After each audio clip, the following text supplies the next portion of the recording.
Okay, I think we've started recording.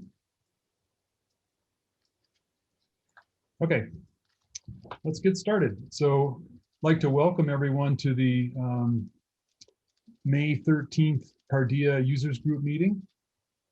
This meeting is held under the auspices of the Linux Foundation Public Health Organization.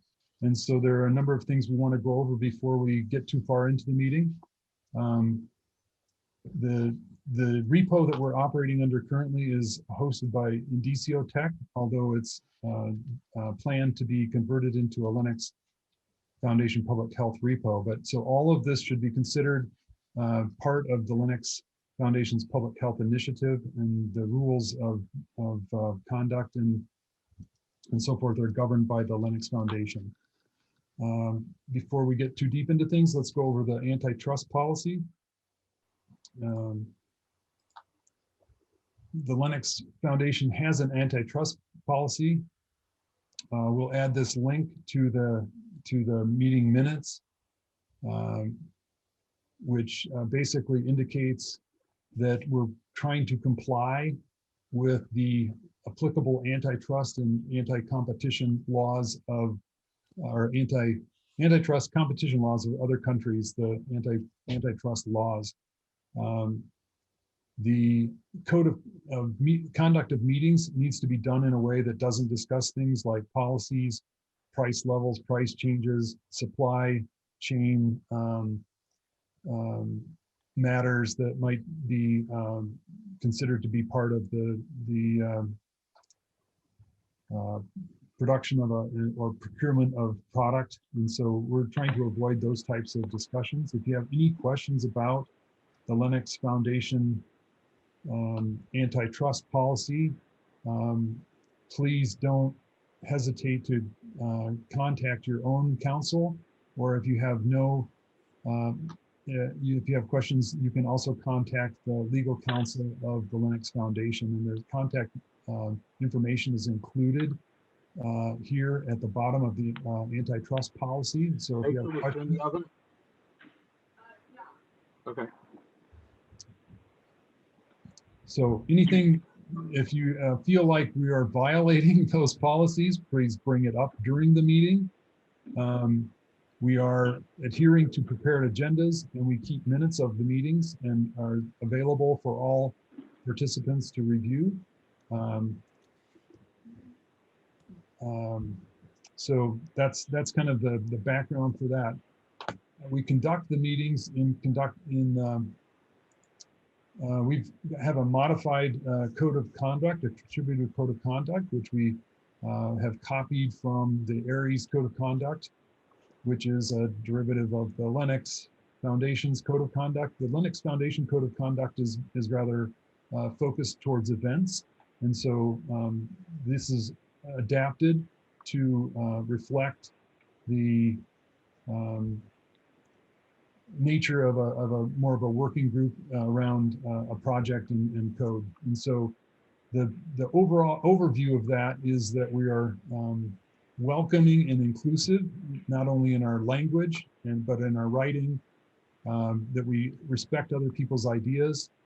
We do not include things like derogatory or sexual types of attention or advances, no trolling, no harassment, no publishing or dossing people, conduct that is inappropriate in a professional setting. If you feel like anything like that is happening, please try to curb it during the meetings. And if you have something that you would like to report, that can be reported to me. If I have a problem, you can report me to the Linux Foundation, and they will work with me to resolve problems. So either report things to me or report things to the Linux Foundation. We'll get an email address added to our code of conduct to report in both ways. So any questions or comments on either the antitrust policy or the code of conduct?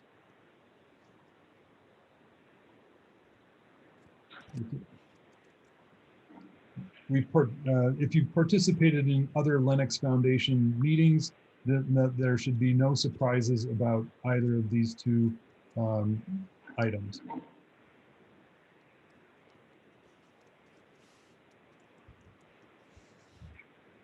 Both of these are checked into our repo. So if you look at the Indicio hosted repo right now, the code of conduct is checked in here.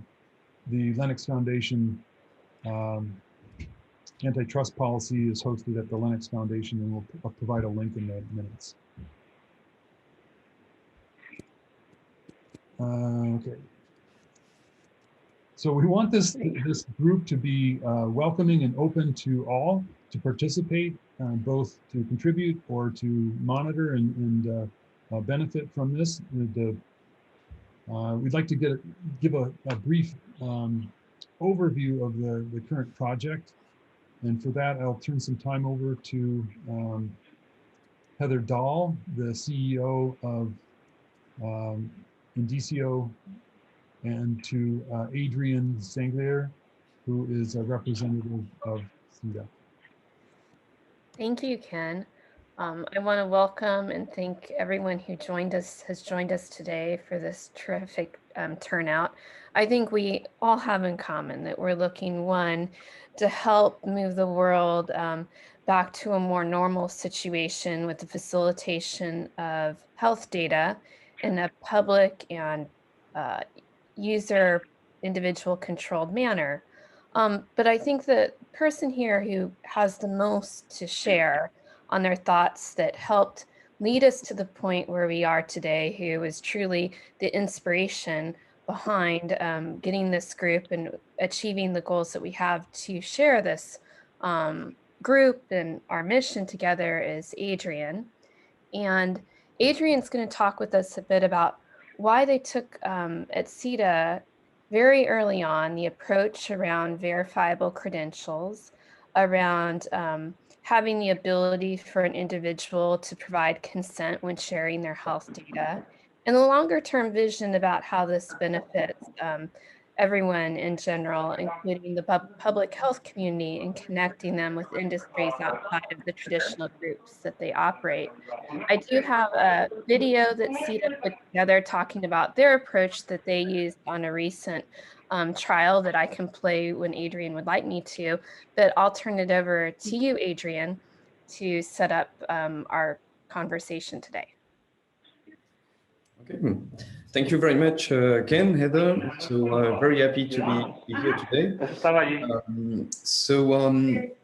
For us who do not know us, so CETA is an IT provider in the air travel industry. Sorry, there's a bit of background noise in the line. I don't know if you can go mute. Thank you. All good. CETA is very much involved in the air travel industry. As you know, we've been severely impacted by the pandemic and today's crisis. So we took a step back and see how can we help, let's say, the air travel community to recover. And it seems that, and it's quite clear, by the way, that we need to foster collaboration on data. How can we exchange verifiable and trusted and digital health data across all the participants of the ecosystem? And that's why we started really that project. So when I say ecosystems, is of course airlines, but also airports, government, and all the bits and pieces who work at and the ATI to make sure flights can land and take off. So again, CETA is very proud to participate and contribute to this project because there is a strong commitment on data privacy. Of course, that's something we believe we cannot do anything without ensuring data security and privacy. We've been researching how we can determine and provide that trust framework we're all looking for, so that collaboration on data can happen. And that's especially true when crossing borders or boarding a plane. That's why we invested some time, energy, and efforts in in demonstrating that yes, decentralized identity is a way to foster collaboration and make those exchange of health data possible, and that's why we're researching verifiable credentials. What we've done with this project, and we're happy to bring today, is really demonstrate that well, all parties can sit at the table and we can connect all sectors, such as hospitality, such as healthcare, airport, or government. Everyone can be at the same table to share this data and collaborate in a way that it is cost effective, of course, because we have this intermediation, but also we respect data privacy at all times. So that's really the need for adoption. So what we are very interested in is also how can we separate the health data. So whether you are PCR tested, whether you recovered from COVID or you got a vaccine, and the trust itself. So meaning who would have authority to grant me access to maybe a touristic venue or to a closed space or boarding a plane. And that's what we were willing to demonstrate, and what we demonstrated successfully with this project is the fact that we can have credential. We can submit a credential to an authority, such as a government, who will then issue or give back something back to the individual in the form of what we call the trusted traveler credential. That will be presented at a number of verification sites, such as I said, a hotel, a restaurant, a touristic venue, or wherever this information should be verified. So yeah, that's again very happy to be here and contribute to this that project. And I'm turning back to you, Heather. Yeah. I guess. Maybe what I'll do is play the animation video that CETA has available on their website for all to see, and then open it up for questions for you or to explain more about the video. So I'm going to share my screen for a moment here, and I will play the video.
So Adrian, do you want to talk for a couple minutes about the video and what people just saw, and then maybe we can take a few questions? Sure. So I hope you like that little animation that helps, let's say, understand what it is all about. So really, I think the bottom line is how can we, well, ease adoption? How can we ensure everyone sees his benefit on this, let's say, group of participants?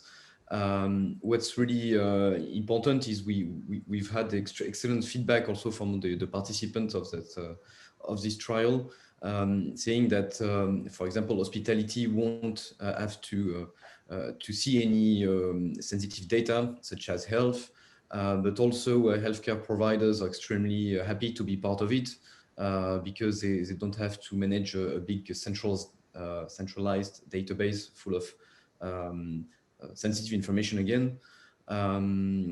Government of Aruba, of course, is presenting a more secure way and a safer way to well, ensure that that people are safe and rules are easily managed also on the island. So we're extremely glad of well, can just enable collaboration, and I think that's what it is all about.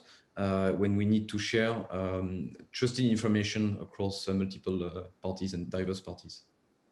I think that's an important thing. It's about collaboration, and exactly why this group is formed is for collaboration to help solve this monumental challenge in front of us. I'm wondering, Ken, if anyone has questions for Adrian about the work that they've done and their vision and what they've accomplished. Carl has his hand up. Hi, Adrian, Heather. Thanks for the introduction. Very interesting.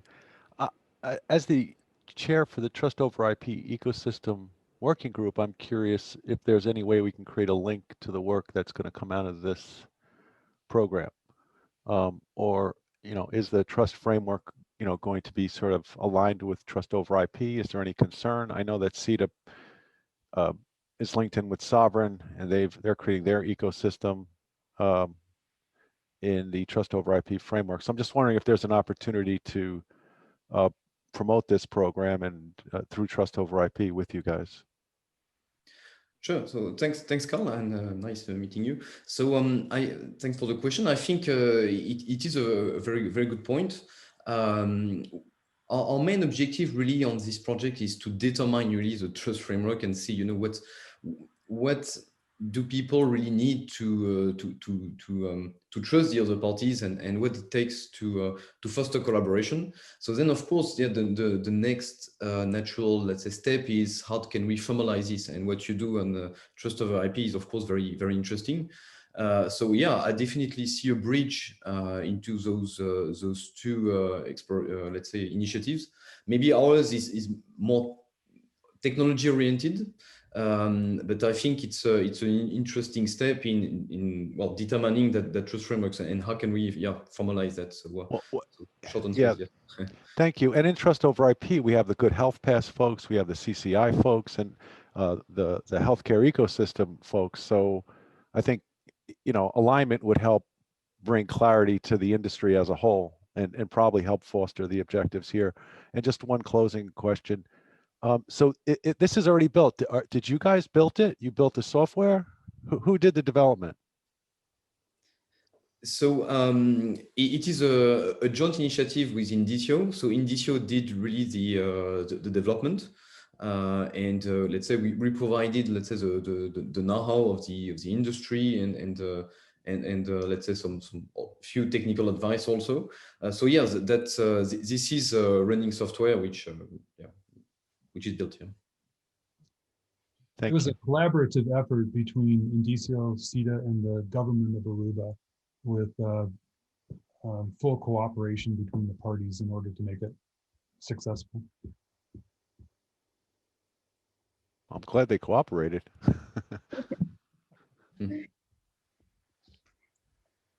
Are there any other questions that we can answer or talk about?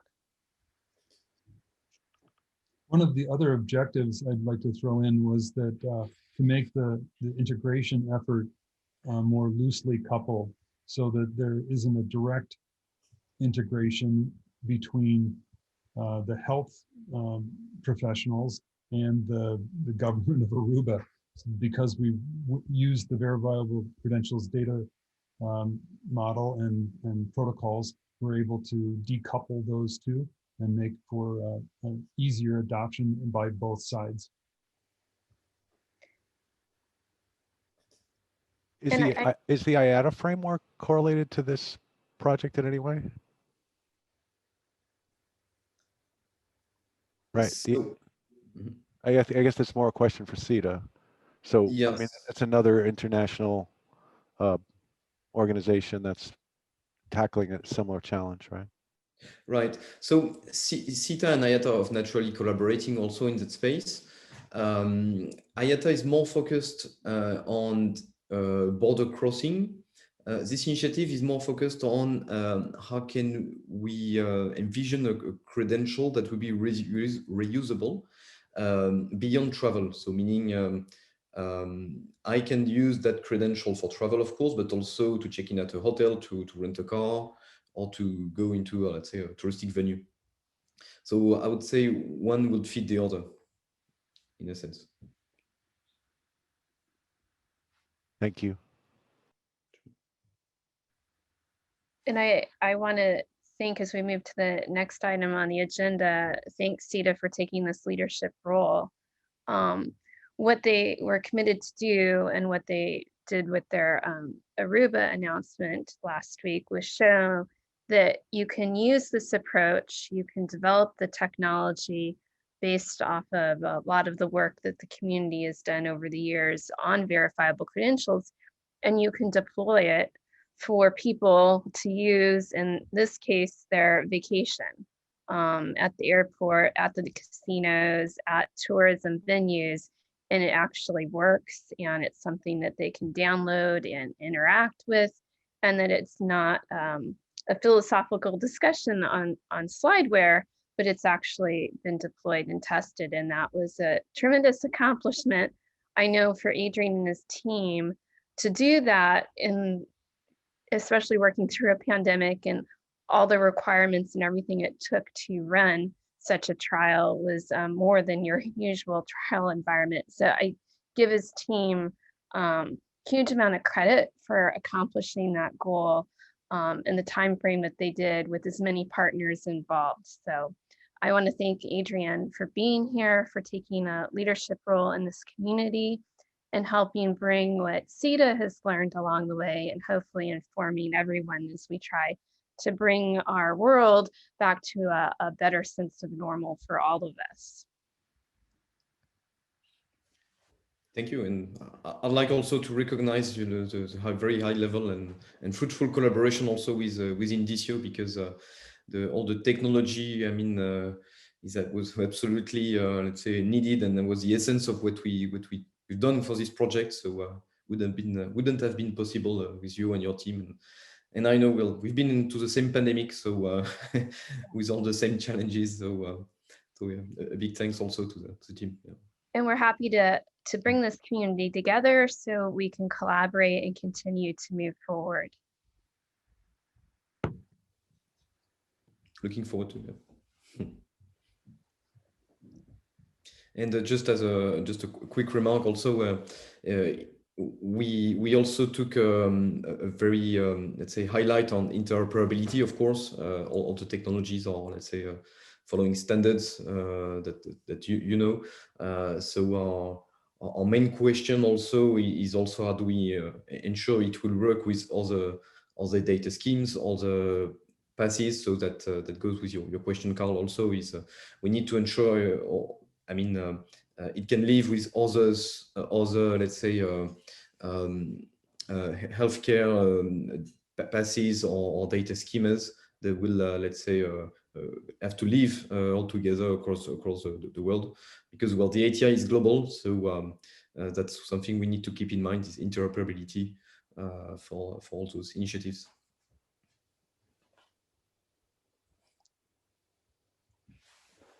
I'd like to just do a quick walkthrough of the kind of the code or the different agents that are represented in the ecosystem, just to give you an idea. I think these were briefly touched on in the video that we watched, but there are, this is building on the shoulders of all of the great community work that has been done in the Aries and Indie communities and the URSA community to build out the underlying technology. On top of that effort, we have built a health enterprise agent that is able to issue the health status type credential. We rely on a mediator agent, not included in this project. It's part of the Aries community to facilitate the interactions with a mobile holder agent or a traveler agent in this case. They all rely on the Indie network underneath. I'm not going to show any of the transactions that occur there, but that Indie network, it's any Indie network possible. This was this trial is done on top of the Indicio test network for the trial, but it could be the Sovereign network, the Findi network in Finland, or ID Union in Germany. The Indie networks are what are currently supported, and it's configurable. There's a government enterprise agent that provides kind of that buffer between the health status credential. The traveler presents that to the government agent. The government agent issues a trusted traveler or happy traveler type credential back to the mobile holder, and they can present that to the ecosystem of verifiers who will rely on that trusted information. But they're saying, I trust the government who has done the verification. The government has trusted the health enterprise agent and made the decisions about what for the government or for the depending party here to determine, is it a safe, according to latest medical research, is this a safe assumption? Is a COVID negative test safe? Is a vaccine safe? Is the vaccine of this particular type safe? If they have the correct dosages and so forth. Those determinations are made by the government agent here. And those are insulated from the mobile agents. They can rely on the government's assessment within the government's jurisdiction to say, the government said that they did the necessary checking, and the trusted traveler credential might have the name or a photo, so you can correlate who's presenting this with the verifier, but no other information. In the trial we did, no personal information besides the fact that they had one of these was shared. That was a decision on the part of the mobile verifier app to say, we trust that the government did it with minimal correlation between the trusted traveler and the actual person. So just fairly rudimentary checks. These are all determined by machine readable type governance frameworks that are easily adjusted. So the ecosystem relies on enterprise apps. This mobile verifier, so these are based on Akapi. The mobile holder agent and the mobile verifier agent are based on the Aries bifold project. And so these are built on top of work that is already being promoted to be standard and interoperable within the Aries community. That's intentional so that we can both contribute back to those communities and benefit from all of the changes and new technology that those communities produce.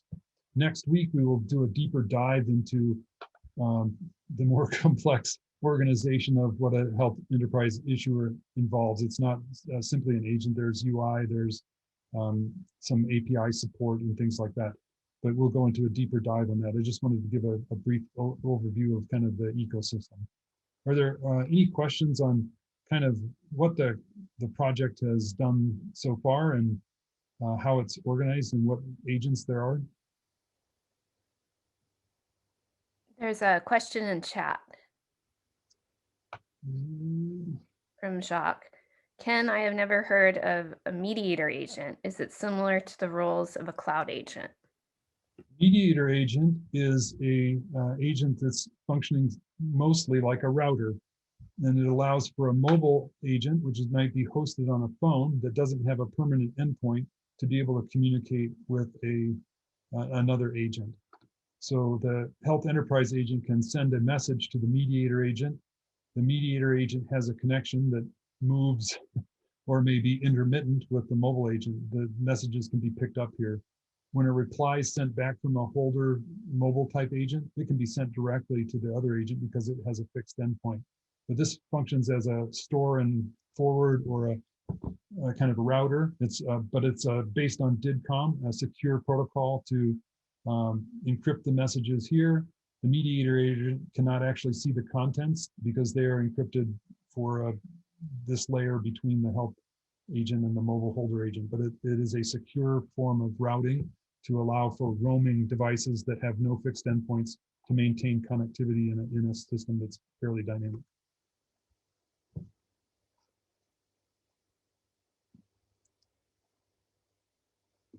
Other questions about the ecosystem or kind of the overview of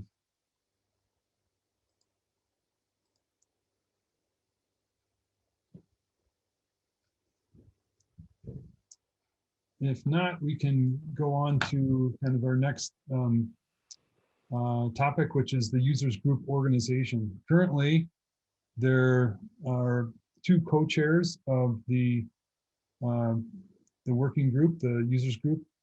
I'm Ken Ebert. I'm the CTO at Indicio.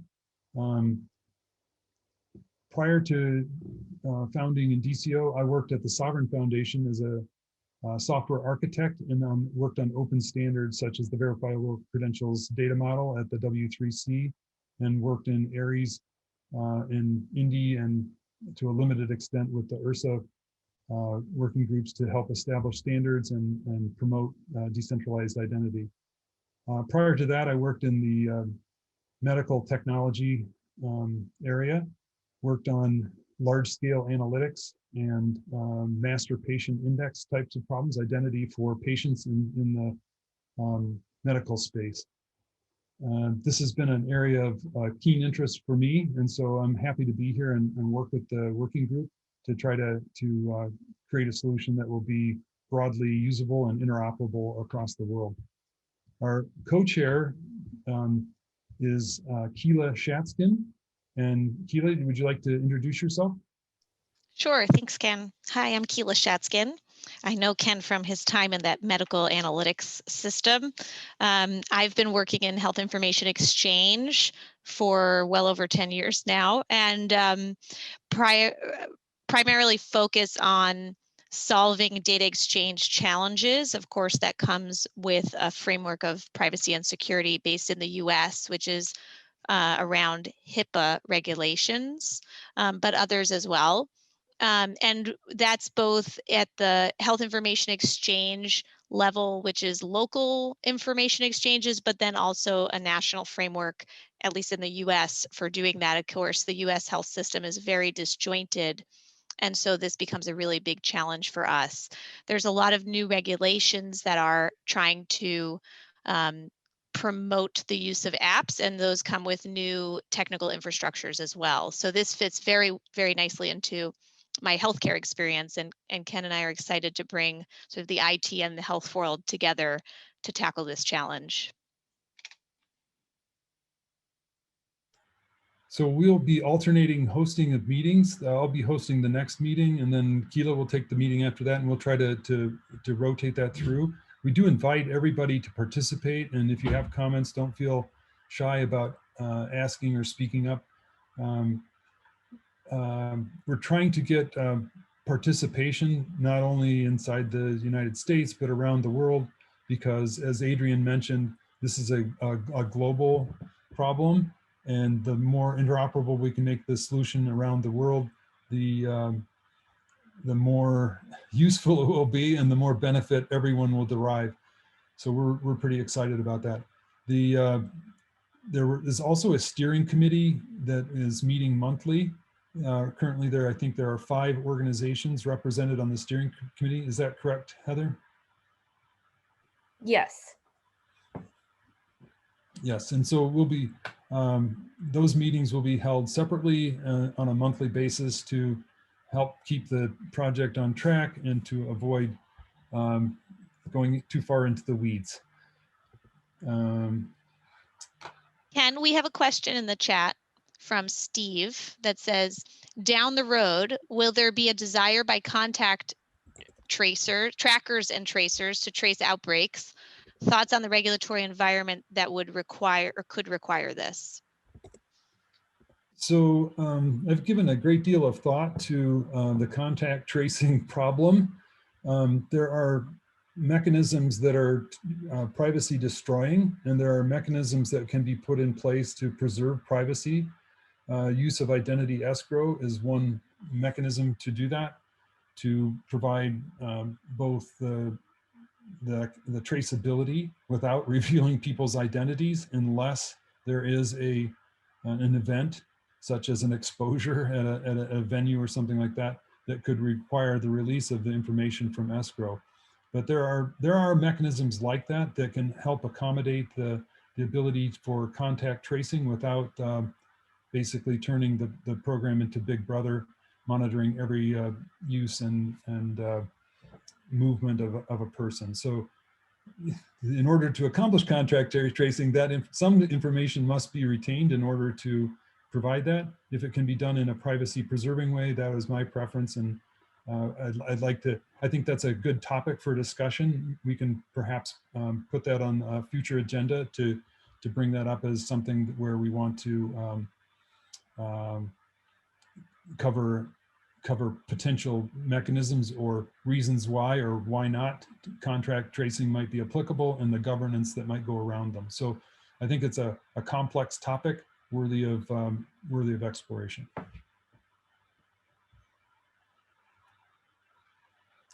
Other comments or questions? I think that's the organization of the group. Membership is open to all, so feel free to invite your friends and other people that you think might have something to either contribute or benefit from working and collaborating together to come up with a interoperable global solution for how we can all have a safer experience while preserving privacy at the same time. Let's move into some discussion of the project's goals. I think that would be useful to cover that. I'm going to go back to sharing my screen so that we can see the notes of the goals that we put together.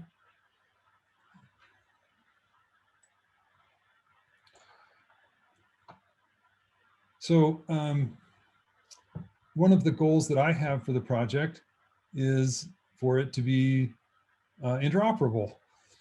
And I think that might be a good shared goal.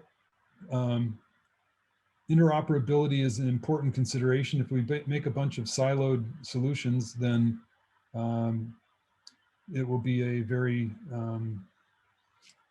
isolated and siloed type of approach, and the reuse and cost will be higher for everybody and the benefit will be lower. Are there any thoughts about interoperability? Anybody have thoughts on that?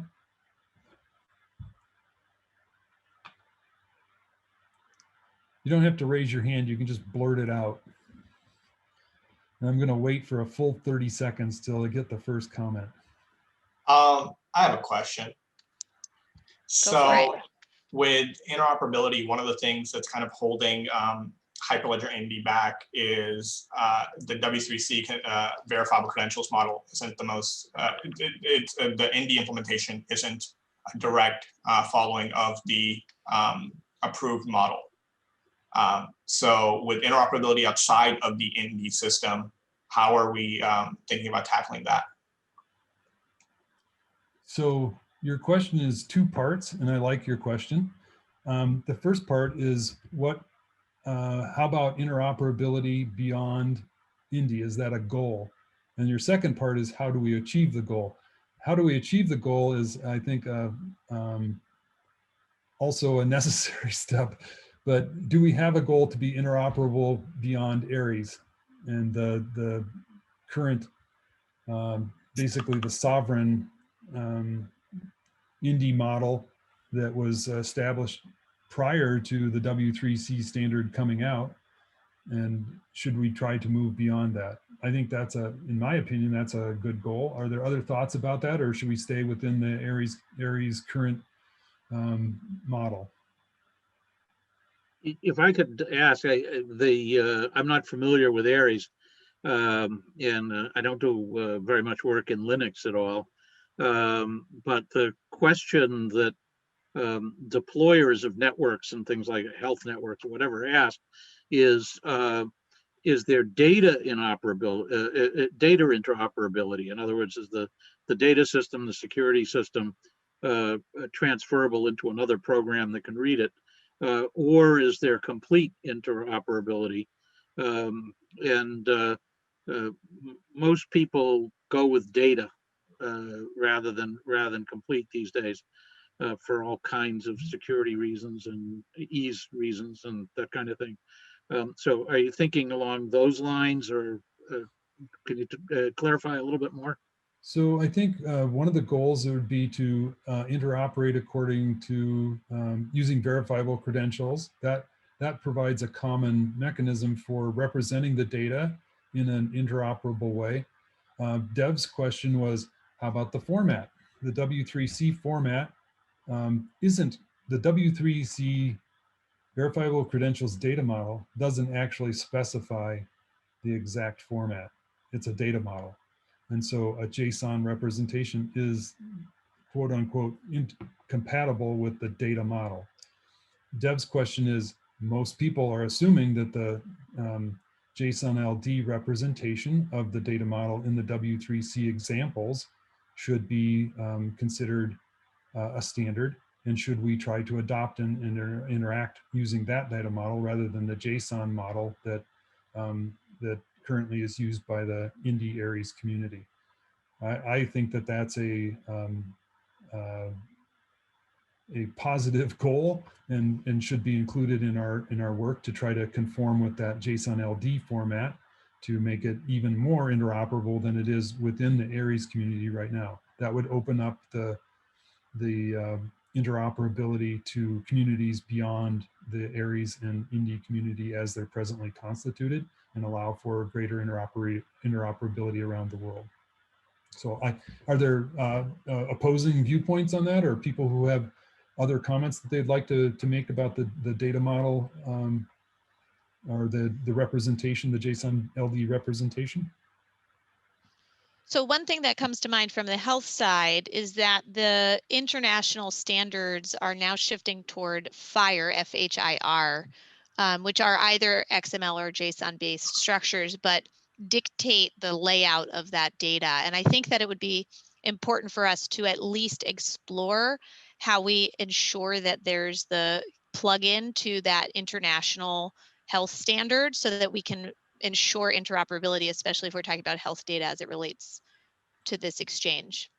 So that brings up two interesting points. That's looking at what the source data looks like in order for a health organization to be able to translate it into a verifiable credential so that it can be securely transmitted throughout the system. So I think looking at the source and either how to do plugins to adapt to that or translate from that, which also brings up another topic closely related, and that would be schemas. The schemas are the representation within the verifiable credentials to how to represent things. So standardizing on schemas, I think, is an important consideration. There are schema efforts underway in half a dozen different places, and this project has put out a working solution based on getting it done and looking at both what the HIEs and the public health are using currently.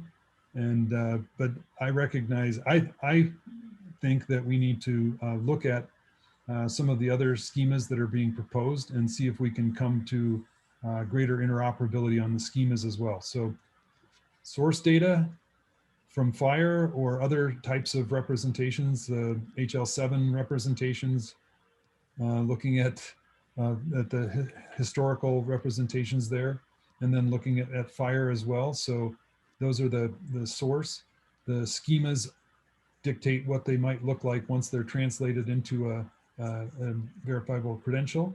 And I think a great deal of attention should be paid to that and working on standardizing, bringing together the different communities that are working on that. We've worked with vaccine manufacturers and looked at what they think is important to have in a credential. We've looked at the healthcare information providers, the HIEs and other organizations, and what they actually record and have available to determine some of the schemas that we're currently using. But I think looking at the other schemas might be a really smart thing for us to do going forward. And Ken, the Good Health Pass initiative is doing a lot of those things as well, worth mentioning.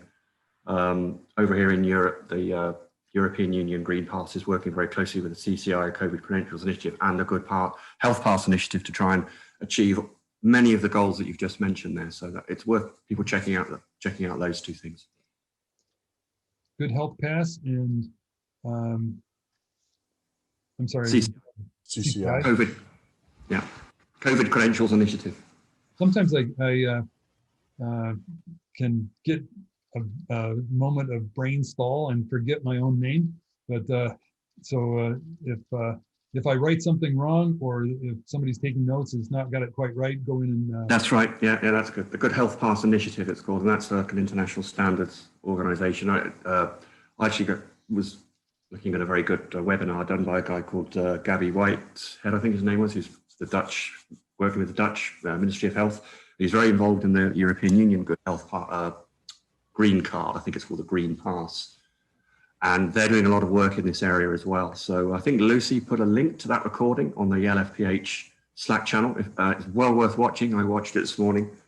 And they talk a lot about this kind of stuff, the interoperability from the European Union perspective. So I recommend people having a look at that. It's Lucy, it's on the, I think it's on the LFPH projects channel, if I'm not mistaken. It's Lucy's here. I don't know if Lucy's here. Other comments on the data representation? Another one is that's related to Dev's question is signature types. I don't know if you had that in mind when you were asking, Dev, or you have any other thoughts on the signature types? I don't particularly, but yes, I know that's a whole thing as well. So I think that's related to the data representation. So I think it's signature schemes is, I think, how they're referred to. I think that is a related topic that is should be on our radar. And that's also greatly that has an effect on JSON LD versus JSON. Yes. Yes, important consideration. I had another area that I thought was an important goal, and that is to have an easily deployable reference agent so that I know one of the frustrations as I entered the decentralized identity community was that it took me about a week to get my first set of agents up and working. I would like to not have that be the experience for people who come participate in our project. I would like them to be able to have something up and more easily they can get their feet wet and get started more quickly. Has anybody else got a feeling on that? Yeah, Ken, I've got a comment on that as well. A week would have been a joy for us on MedCreds. It took me, I came in as a developer in January. It took me a lot longer than that. They were, to be fair, changing a lot of the DevOps stuff and the deployment pipelines and so on. So just to mention there that I'll be hosting the equivalent of this meeting right after this meeting in 6 or 7 minutes time, which is the MedCreds equivalent of this meeting. And of course, we're going to be addressing a lot of the same problems. So if anybody wants to pop over, I've just put the link in the LFPH projects Slack channel. So Ken, my point here is that any areas where we can collaborate between your team and MedCreds, of course, we're more than happy to do so. And one of the areas we're looking at, of course, is trying to get people up to speed as quickly as possible. So please keep in touch with us, and maybe we can work together on that one. Another topic I like to throw out there before we run out of time is the interoperability testing. So I think that two mechanisms are important with interoperability. One is to set targets for what interoperability we will have so that you can test it, and then to test it. So I would like to specify interop profiles in much the way that the Aries community has specified an interop profile and is working on their second version of that. I think TOIP is following a similar, very similar mechanism for saying, here are some interoperability profiles, and then work on interoperability testing. But I don't want to replicate the Aries or TOIP interoperability. What I think that we should do here is focus on, are we interoperable on a test schema and credential? Are we interoperable on a vaccine issuance presentation and so forth, so that we're not saying we're going to specify, we may refer to like the Aries interop profile 2.0, and that will define DIDCOM and protocols, signatures, and things like that. And then say, that's what we're going to use as our base technology. And then we need to specify our own, we're using schema, 3.0, or we're using the schema that has been published by Good Health Pass Initiative, or something like that. Where possible, I'd like to refer to other people's standards and not try to turn this into a standards body. I would like to have this be about, that's my interest. Other people might have a different opinion, but I would like to try to reuse the existing standards where possible and refer to them in our interop profile, and not try to recreate the world or another whole new standards body organization. We're going to try to lean on the efforts that other people have accomplished in those areas. We are just about out of time. We do have a question that just came in. Go ahead. Which is Cardea governance and machine readable governance frameworks, from James. I don't know if that has a question mark at the end of it. More just a open-ended question of, is there work around interoperability with how we tackle governance and machine readable governance frameworks?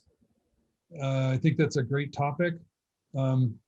Where our goal, our mechanism of operating is do, then standardize. If there isn't a current standard when we get started, we're going to do something.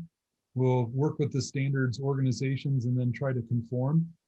But I don't want to stop us from having a working solution because the standard's not quite ready yet. We'll do something, and then we'll do a 2.0 and hurry up and conform as standards become ratified. So try to work with existing standards and then innovate and make things happen, and then adapt to standards as they become available, but not to stop the project waiting for a standard to be decided.